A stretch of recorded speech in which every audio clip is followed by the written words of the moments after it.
अच्छा, तो कभी सोचा है कि एक लीगल डॉक्यूमेंट में लिखा हुआ सिर्फ एक लफ्ज़, जी हाँ, सिर्फ एक लफ्ज़ सालों लंबी अदालती जंग का सबब बन सकता है? आज हम एक ऐसे ही केस की तफसील में जा रहे हैं जहां एक मामूली सी लगने वाली गलती के नतायज बहुत बड़े निकले। यही वो बुनियादी सवाल है जिस पर आज बात होगी, और ये कोई फर्जी कहानी नहीं है, बिल्कुल नहीं। ये एक हकीकी मुकदमा है जिसमें ज़मीन के एक बड़े टुकड़े की मलकियत और उससे जुड़े लोगों की किस्मत का फैसला सिर्फ इस बात पर होना था कि डॉक्यूमेंट में लिखा लफ्ज़ सेल डीड है या एक्सचेंज डीड। अब इस केस में आगे बढ़ने से पहले इन दो चीज़ों का फ़र्क समझना बहुत ज़रूरी है। देखें, एक्सचेंज डीड या तबादला नामा का मतलब है कि दो लोग आपस में प्रॉपर्टीज एक्सचेंज कर रहे हैं, एक के बदले दूसरी, जबकि सेल डीड या बैनामा वो बिल्कुल सीधी सी बात है, पैसों के बदले में प्रॉपर्टी की खरीदो फरोख्त। और इस पूरे मुकदमे में इसी एक फ़र्क पर सब कुछ टिका हुआ था। तो इस कहानी का आगाज़ होता है एक लीगल डॉक्यूमेंट से, और उसमें हुई एक ऐसी गलती से जो देखने में तो मामूली थी लेकिन उसकी कीमत बहुत भारी पड़ सकती थी। चलें सबसे पहले एक फरीक की बात सुनते हैं।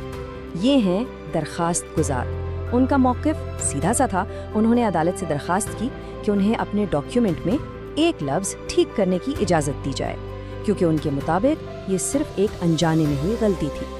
उनका बुनियादी दावा क्या था? उनका कहना था कि देखें, हमारा पूरा केस तो शुरू से ही सेल डीड पर मबनी है।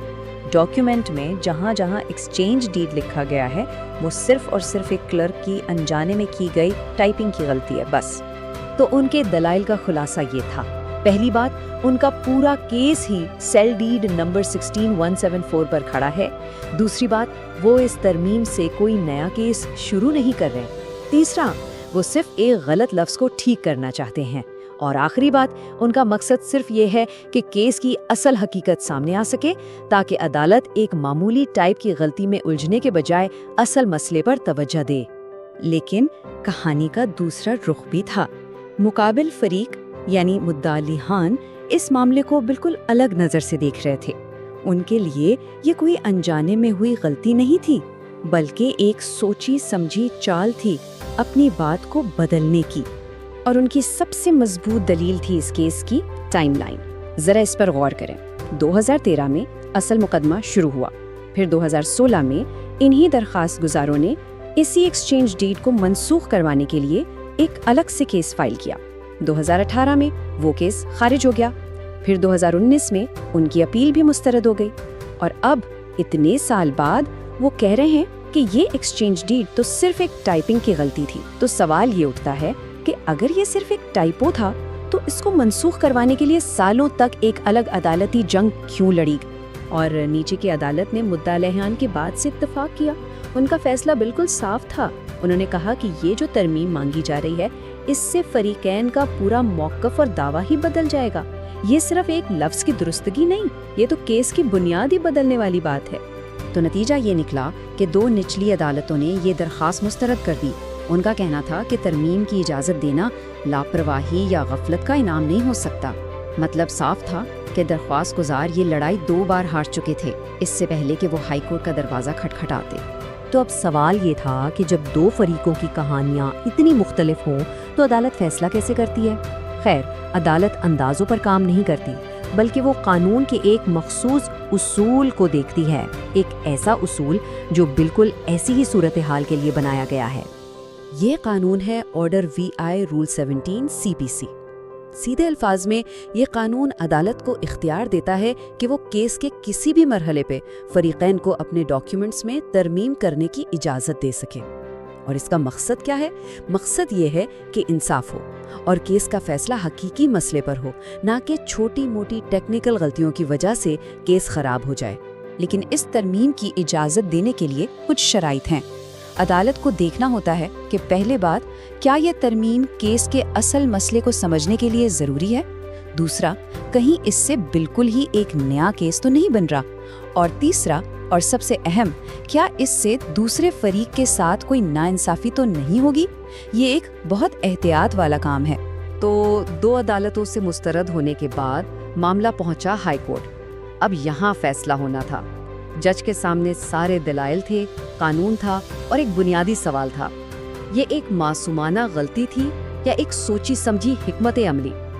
اور یہاں ہائی کورٹ کا فیصلہ نچلی عدالتوں سے بالکل مختلف تھا۔ ہائی کورٹ نے پورے کیس کو دیکھا اور اس نتیجے پر پہنچی کہ درخواست گزاروں کا دفاع ہمیشہ سے سیل ڈیڈ پر ہی مبنی تھا۔ عدالت کے مطابق ایکسچینج ڈیڈ کا ذکر ایک غلطی تو تھی، شاید لاپرواہی بھی، لیکن یہ ان کے کیس کی بنیاد نہیں تھی۔ اور اس فیصلے کا نچوڑ اس ایک جملے میں ہے کہ ضابطے کے اصول انصاف کی خادمائیں ہیں، اس کی مالکن نہیں۔ مطلب بالکل صاف ہے کہ قانون اور ضابطے انصاف کے لیے بنائے گئے ہیں، نہ کہ انصاف ان کے لیے۔ ہائی کورٹ کا کہنا تھا کہ ایک ظاہری سی ٹائپنگ کی غلطی کی وجہ سے کسی کو اصل مدعا پیش کرنے سے روکنا انصاف کے تقاضوں کے خلاف ہے۔ تو آخری فیصلہ کیا ہوا؟